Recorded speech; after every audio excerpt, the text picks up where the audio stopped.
Hello and welcome to another edition of Mailbag.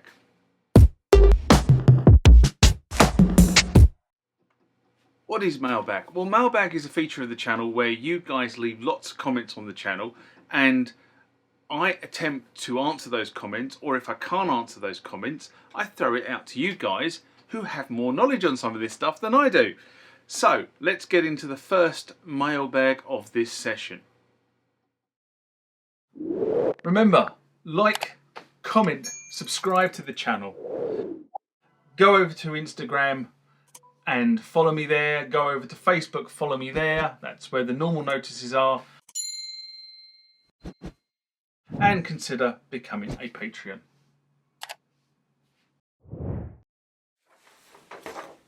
Next comment or question comes from Copycat Jack.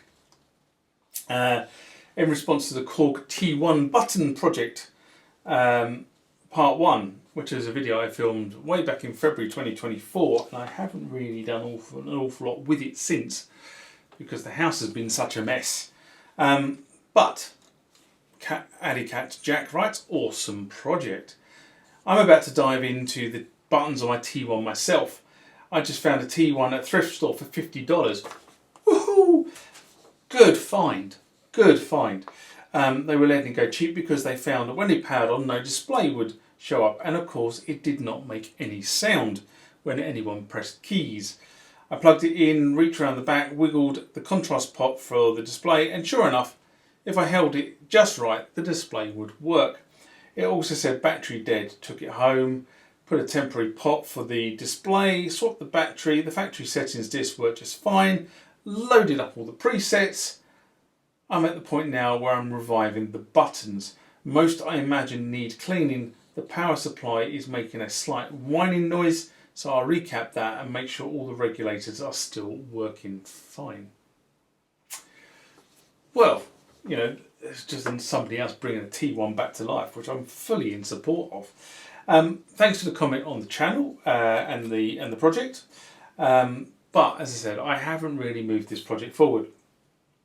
Because ever since I shot that video, the builders moved in, and when the builders moved in, I completely lost access to my workshop, and I also lost access to any space within the house that was clean to be able to actually do the stuff I need to do to get this project up and running. That's kind of all finished now. I'm coming to an end of that. Obviously my new workspace has arrived, so I'm hoping that following all that stuff I can get this project back on track, but other things keep taking over. It's one of those things. Anyway, I think you've got yourself a bargain, I have to be honest. There are videos on the channel of me changing the screen to an OLED display, which does not need a separate backlight, and to be honest that makes a hell of a lot of sense. But it also on my T1 makes it much easier to read than the green light with a backlight that was on the machine in the first place. Anyway, that's my view. I went for white on blue, white writing on the blue background. I found that far easier. In terms of the buttons, my advice really is don't bother trying to clean the tack switches. They're not very expensive. Just replace the lot in one hit. It's far easier. If you find you've got to replace tack switches, don't just replace a tack switch. Replace the lot. It is far easier once you start the process. Take them all off, put new ones on. You'll never have to go back. Well, I say never. Depending, another 30 odd years, you might have to go back and change it if you're still using it. They're, as I say, they're easily available. So, you know, don't try cleaning them. It's just not worth the aggro, because they just go wrong again in a short period of time, and then you'll be back to square one. Anyway, I think that's probably sort of all I've got to say on that one. But I am fully in support of somebody bringing a T1 back. Awesome synth. Kind of, how would I put it? The T series was the upgrade to the M1 for those that don't know, but it never sold particularly well. Next question comes from Jesse Hawkins in response to a rant I did. The F list 2018 equipment, Dt-100, RC100, D-Series Mini Rent. God, that was a lot. That was when I used to do lots of stuff in Sunday morning rants. A video I did in December 2018, actually the last day of December 2018, actually looking at this. Anyway, Jesse Hawkins writes, that D100 tablet is the same interface for the old MSX computers used. A MSX tablet would work too.